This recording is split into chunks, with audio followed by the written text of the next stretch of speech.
میں تو اسد الدین اویسی صاحب سے بھی میں نے سوال کیا کہ آپ بیرسٹر ہیں تو آپ کی بیرسٹری سے مسلمانوں کو کیا فائدہ ہے؟ آپ اگر بیرسٹر ہیں تو انٹرنیشنل لا آپ نے پڑھا ہوگا. آپ کو چاہیے کہ ملک میں جو بےایمانیاں ہو رہی ہیں, جو ظلم ستم ہو رہا ہے, جو ناانصافیاں ہو رہی ہیں, اگر کورٹ ناانصافی کر رہا ہے تو اپر کورٹ میں جانے کا قاعدہ ہے, ہمارا حق ہے. اور اگر یہاں کے کورٹ ہمارے ساتھ بے ایمانی کر رہے ہیں تو ہمیں اختیار ہے, ہمیں انٹرنیشنل کورٹ آف جسٹس میں جانا چاہیے. تو اسد الدین اویسی صاحب سے میں مانگ کرتا ہوں کہ انہوں نے ابھی تک اس طرف توجہ نہیں دی. آپ انٹرنیشنل لا پڑھ کر آئے ہیں تو آپ کی بیرسٹری سے مسلمانوں کو کوئی, تو جو بھی ہے مسلمانوں پہ بوجھ مت بنو, مسلمانوں کا بوجھ کم کرنے کی کوشش کرو. پارٹی کھڑے ہو کر تم مسلمانوں سے مانگ رہے ہو, مسلمانوں کو دینے کا کام کیوں نہیں کرتے؟ مسلمانوں کے مسائل اٹھائیے. آپ انٹرنیشنل کورٹ آف جسٹس میں آپ کو جانا چاہیے تھا, ابھی تک نہیں گئے, اب جائیے. شرم اس بات پہ آ رہی ہے کہ سارا اورنگ آباد یہاں کیوں نہیں بیٹھا ہوا ہے.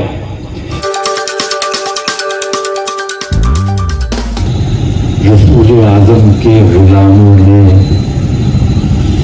گستاخ کے خلاف دھرنا دیا ہوا ہے تو اپنا نام بھی ان غلاموں میں شامل کرنے کے لیے حاضر ہو گیا. اور میں مبارکباد پیش کرتا ہوں آپ لوگوں کو کہ آپ لوگوں نے اتنی ہمت اور اتنی جرات سے کام لیا اور اتنے صبر سے کام لیا. یہ بہت بڑی بات ہے کہ جس نام پر ہمارے جان و مال, ہمارے ماں باپ قربان, اس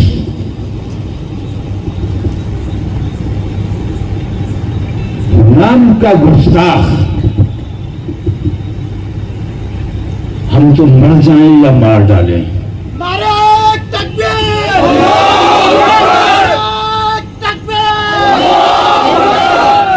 لیکن رسول اعظم نے ہمیں یہ سبق دیا ہے کہ اپنے ملک سے محبت کرو اور اپنے ملک کی محبت جزو ایمان قرار دیا.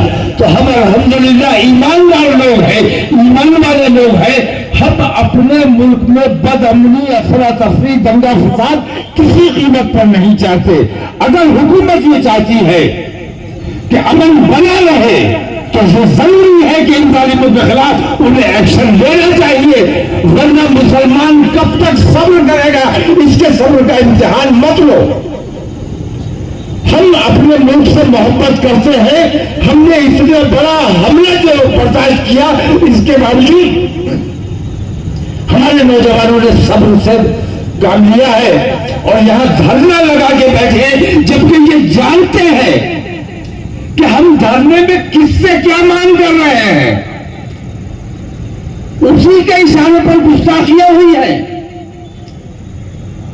تو ہماری بات نہیں مانی جائے گی. لیکن ہم دنیا میں یہ دکھانا چاہتے ہیں کہ ہم اپنے ملک سے محبت کرتے ہیں, اپنے ملک میں بدامنی نہیں چاہتے, لیکن ہمارے صبر کا امتحان لیا جا رہا ہے. اگر یہ پیمانہ چھلک گیا تو نتائج بہت خراب ہو سکتے ہیں اور اس کے لیے ذمہ دار ہم نہیں ہیں, کیونکہ ہم برداشت کر رہے ہیں, ہم پر ظلم ڈھائے جا رہے ہیں, بہن بیٹیوں کے ساتھ ظلم ہو رہا ہے, لنچنگ کی جا رہی ہے. ہم کبھی کوئی ریئیکشن نہیں دیتے. کیا ہم جواب نہیں دے سکتے؟ میں کہتا ہوں 1000 آدمی بھی اگر آپ کو گھیر لیتے ہیں, ان میں سے ایک کو تو پکڑ سکتے ہو. سرنڈر نہیں کرنا ہے. اگر تم پر حملہ کوئی کرنے آئے تو سب کو کچھ نہ کر سکو, ایک کو پکڑ لو, سب تمہیں مارتے رہے, تم ان سے ایک کو تب تک مارو جب تک وہ مر نہ جائے. اپنی حفاظت کرنے کا ہمیں اختیار ہے, ملک کا سنویدھان ہمیں اختیار دیتا ہے. اور اپنے محلے کی, اپنے ملک کی, اپنے خاندان کی, اپنے آبا و اجداد کی حفاظت کرنے کے لیے اگر ہمیں اپنی جان دینا پڑے تو قدم پیچھے نہیں ہٹائیں گے، اور جان دینا پڑے تو قدم پیچھے نہیں ہٹائیں گے۔ میں حکومت ہند سے مانگ کرتا ہوں، دھرنا آپ نے دیا بہت اچھا کیا، مجھے تو شرم اس بات پہ آ رہی ہے کہ سارا اورنگ آباد یہاں کیوں نہیں بیٹھا ہوا ہے، چند لوگ کیوں بیٹھے ہیں؟ کیا صرف یہ عاشق رسول ہے؟ کیا صرف انہیں تکلیف ہوئی ہے؟ سارا اورنگ آباد اگر بیٹھا ہوتا تو کچھ اثر ہوتا، اور سارا اورنگ آباد کیا سارا ہندوستان جمع ہونا چاہیے، اور سارا ہندوستان انشاءاللہ جمع کیا جائے گا۔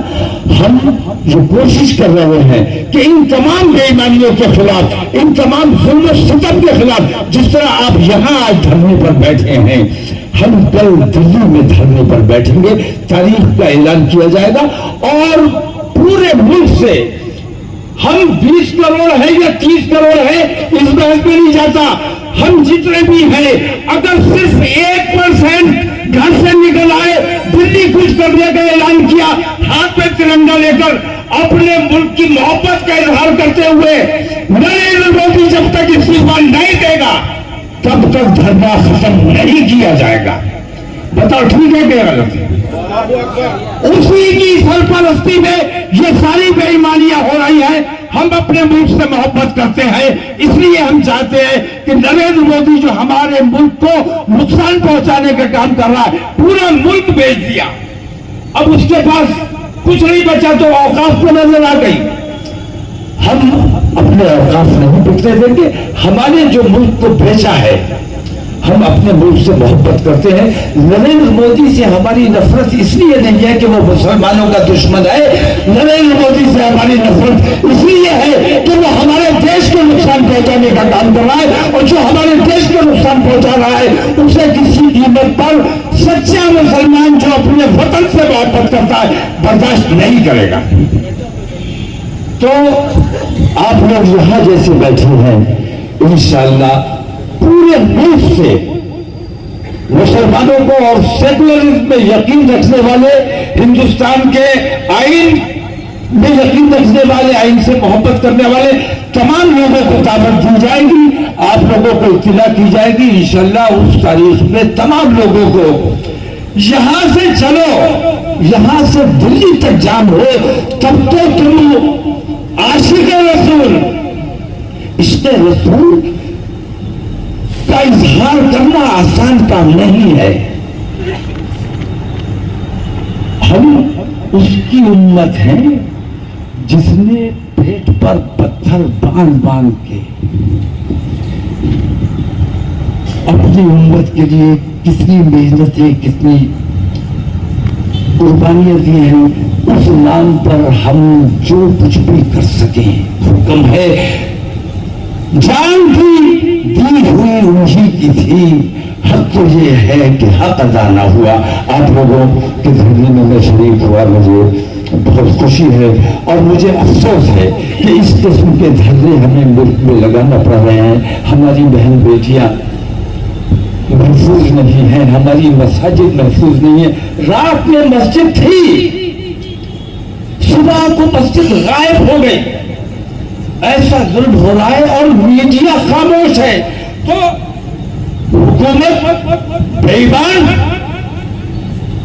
میڈیا بے ایمان، سب بکے ہوئے ہیں، اور سب سے بڑے افسوس کا مقام یہ ہے کہ عدلیہ، بڑے افسوس کی بات ہے کہ عدلیہ جس پر بھروسہ کیا جاتا تھا، بھروسہ کیا جاتا ہے، وہ بھی آج حکومت کے دباؤ میں فیصلے کرنے پر مجبور ہو رہا ہے۔ یہ ہمارے دیش کے لیے بہت گھاتک ہے، اور یہ دیش کا نقصان اب برداشت نہیں کیا جائے گا۔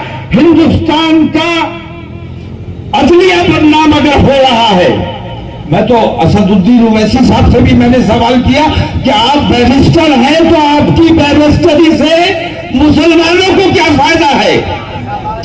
آپ اگر بیرسٹر ہیں تو انٹرنیشنل لا آپ نے پڑھا ہوگا، آپ کو چاہیے کہ ملک میں جو بے ایمانیاں ہو رہی ہے، جو ظلم و ستم ہو رہا ہے، جو ناانصافی